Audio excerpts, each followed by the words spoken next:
Magandang araw sa inyo lahat. Nandito tayo para simulan ang ating pagbabalita. May pupuntahan po tayo sa inyong bahay para tanungin ang nangyari sa lugar na yun. Sino po natin? Pumasok po tayo.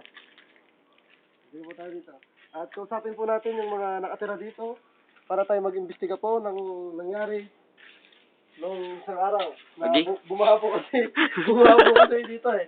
Kaya kausapin po natin yung mga tao. Dito. May tao ba dito? Mukhang may tao po dito. Dito yung video. Dito ba?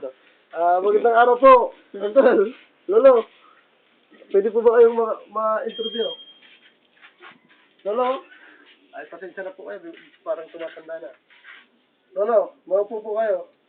Lolo, interview lang po. ABCBN. Okay. Lolo. Pwede po ba maupo, Lolo? Walang kwenta itong taon to. Kaya, Lolo, sabihin ko po kayo.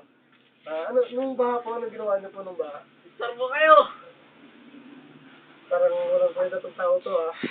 Sino po tayo sa kabila? Sino po tayo sa kabila? Saan tayo, sir?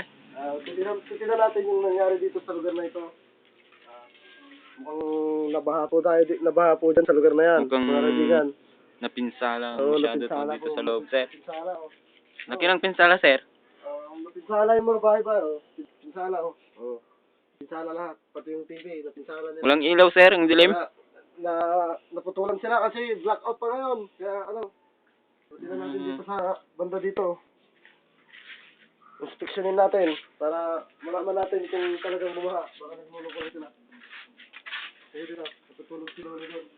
Diyan ba si Lolo? Abo. Ito po yung ginahan nun daw eh. Sinabi nila. Ay, oo, baha. Oo, Yan, oh. baha. Baha nga. Baha po dyan, baha. Oo, baha po dyan. Yo, pati dito yung drum nila, baha. Ay, oo, baha. Baha, kulay green. At yan po ang kalipunan ng mga balita namin. Kailangan ng background, sir. Hanggang sa hindi natin Kapangit yung background. Ano ba? Dito.